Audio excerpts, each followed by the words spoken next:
ये धर्म युद्ध के शंखनाद की यात्रा है। वाराणसी से निकल करके लखनऊ तक हम लोग जा रहे हैं। जैसा कि पहले से ही घोषित कर दिया गया था कि 40 दिन का जो समय योगी जी को दिया गया था, उसकी मियाद पूरी होने पर हम लोग लखनऊ आएंगे 11 मार्च को, और वहाँ पर गौ माता के संदर्भ में जो हमारी घोषणाएं हैं वो की जाएंगी।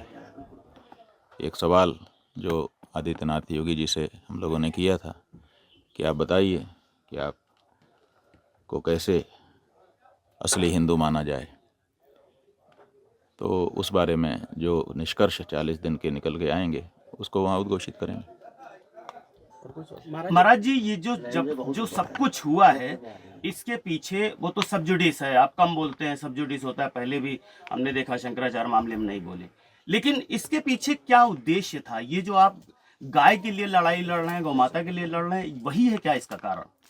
ऐसा है कि देश की बहुसंख्य जनता ये चाहती है कि गौ को माता का दर्जा दिया जाए, पशु सूची से हटाया जाए और उनकी हत्या को अपराध घोषित किया जाए। लेकिन देश की बहुसंख्यक जनता से वोट लेकर के बनने वाली सरकारें इस बात को कभी भी करना नहीं चाहती थी। जो वर्तमान की सरकारें हैं उन्होंने भी हम सबका वोट लिया, ये कह करके लिया कि हमें वोट दीजिए, बाकी पार्टियों ने नहीं किया। हम गौ माता की रक्षा का कानून ले के आएंगे और हम गौ माता को सम्मान देंगे। लेकिन इनके राज में भी गौ माता की हालत ख़राब है। बीफ एक्सपोर्ट धड़ल्ले से जारी है और यहाँ तक कि पिछली सरकारों को भी इन्होंने बहुत पीछे छोड़ दिया है। ऐसी स्थिति में पूरे देश की जो गौभक्त जनता है वो सरकारों से मांग कर रही है कि बहुत हो चुका, 78 साल का समय आपने अभी करते हैं कह करके बिता दिया। अब हम देरी इसमें नहीं चाहते हैं, आपको निर्णय लेना चाहिए। तो ये चाहते हैं कि ये ना करना पड़े, इसलिए इस बारे में जो आवाज़ उठा रहा है उसकी आवाज़ को बंद कर दो, धमका दो, चमका दो, मुकदमे लाद दो, आदि आदि जो भी करना हो कर दो, लेकिन इसकी आवाज़ को चुप करो। लेकिन ये आवाज़ किसी एक व्यक्ति की आवाज़ थोड़े है, ये तो इस देश की संस्कृति सभ्यता की आवाज़ है, इस देश के बहुसंख्यक लोगों की आवाज़ है। इसको आप किसी एक व्यक्ति के ऊपर, 2 व्यक्तियों के ऊपर या कुछ व्यक्तियों के ऊपर मुकदमे लाद करके या लांछित करके थोड़े बंद कर सकते हैं। अच्छा महाराज जी, जिस तरह से देखा जाए बटकों का अपमान हुआ, उसके बाद इनडायरेक्टली तरीके से दोनों डिप्टी सीएम समर्थन में आए। अब डिप्टी सीएम ब्रजेश पाठक ने अपने घर पे बटकों का सम्मान किया और मीडिया पे बात करते हुए कहा बटकों का अपमान जो करेगा उसको जो सजा मिलेगी। क्या लग रहा है आपको, उसको किस तरह से देख रहे हैं? जो करेगा उसको सज़ा मिलेगी, और जिसने कर दिया है उसको कौन सी सज़ा मिली? जो करेगा उसको सज़ा मिलेगी। माने सब कुछ भविष्य के ऊपर निर्भर है। वर्तमान में सरकार में हम हैं और हम भविष्य का सपना दिखा रहे हैं। अरे जिसने किया बटुकों का अपमान, आपने उसके विरुद्ध क्या कार्यवाही की? आप जब आज नहीं कर रहे हो सत्ता में रहते हुए, तो कल करोगे इसकी क्या गारंटी है? आप लोगों को इस तरह का सब जवाब दिखाओगे।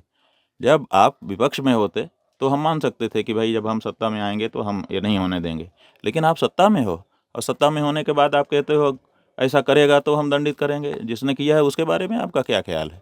उसके ऊपर तो जांच भी नहीं बैठाई आपने, उसके ऊपर तो आपने एक वक्तव्य भी नहीं दिया। आपके जितने भी लोग बोल रहे हैं वो कहते हैं कि बहुत गलत है, लेकिन गलत है तो फिर आप कर क्या रहे हो? इसके बारे में कोई जवाब नहीं है, कोई एक वाक्य नहीं है। जिस तरह देखा जाए जो है ये पूरा प्रकरण चल रहा है, उसके बाद जो है विपक्षी राजनीतिक पार्टी आपका समर्थन करती हुई देखी जा रही है। 11 तारीख की आपकी यात्रा जो है लखनऊ पहुंचेगी, तो क्या लग रहा है कि अखिलेश यादव उसको जो है उस यात्रा में शामिल होंगे? ऐसा है कि आप लोग विपक्षी और पक्ष कहते हो। विपक्षी और पक्ष जो है ये राजनीतिक पार्टियां हो सकती हैं, जो सत्ता में है वो पक्ष हो जाती है और जो सत्ता में नहीं आ पाई वो विपक्ष हो जाती है। हम तो एक हिंदू हैं। एक हिंदू के लिए कौन पक्ष है कौन विपक्ष है? जो हमारी पीड़ा में हमारे साथ खड़ा हो वही हमारा पक्ष है। जो हमारे साथ पीड़ा में हमारी खड़ा नहीं हो सकता, बल्कि जो पीड़ा देने का कारण है वो विपक्ष है, तो हमारे लिए तो वही पक्ष हो सकता था। सवाल ये है, सवाल जो आप लोग पूछ रहे हैं वो है ही नहीं है कि ये आ रहे हैं आपके साथ वो आ रहे हैं। सवाल ये है कि बीजेपी क्यों नहीं आ रही है? वो तो अपने आप को हिंदू पार्टी कहती है। क्या उसको चोटी उखाड़े जाने का, बटकों को पीटे जाने का, सनातन धर्म के प्रतीकों का अपमान किए जाने का कोई दुख नहीं है? क्यों वो खड़ी नहीं हो रही है? और इसी से पता चल रहा है कि कहने के लिए भले वो हिंदू हैं, लेकिन जब हिंदुओं के ऊपर अत्याचार हो रहा है तो उसके करने वाले भी वही सिद्ध होते हैं और उस पर चुप्पी लगाने वाले भी वही सिद्ध होते हैं। महाराज जी, ये जो जो कुछ पूरा प्रकरण हुआ वो किसी अभिमुक्तेश्वरानंद जी महाराज पे नहीं हुआ, बल्कि एक संस्था पर हुआ है। तो ये सनातनियों का ये विश्वास जो डगमगाया है वो कैसे वापस आएगा? ऐसा है कि यहाँ किसी व्यक्ति की बात है ही नहीं है। ये जो बात हम कह रहे हैं गौ माता की, ये हमारे हृदय की भी बात है, लेकिन हृदय की ही बात नहीं है, ये पूरे सनातनियों का स्वर है। सनातनियों के स्वर के ऊपर डंडा चलाया गया है। तो स्वाभाविक है कि सनातनी विचलित हैं, सनातनी दुखी हैं, और ये समझ रहे हैं कि जिनको हम सनातनी समझ रहे थे, असल में वो वास्तविक सनातनी नहीं हैं। और यही बात हमने पूछी कि भाई 40 दिन में बता दो, अगर आप सच्चे सनातनी हो बता दो। क्या बताने के लिए तो एक दिन में बता सकते थे, लेकिन हमने 40 दिन का समय उनको क्यों दिया कि अगर वो सुधार चाहें तो सुधार करके आ जाएं, गलती हो गई उसको पीछे छोड़ें।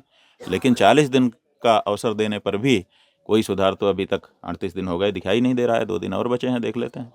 अगला कदम क्या होगा सर स्वामी जी? बात यह है कि 11 तारीख को हम लोग वहाँ पहुँच ही रहे हैं। 40 दिन बीत जाने दीजिए, हम लोग अपना अगला कदम भी घोषित करेंगे और धर्म युद्ध की घोषणा कर रहे हैं, शंखनाद कर रहे हैं, तो गंभीरता से ही बात कहेंगे।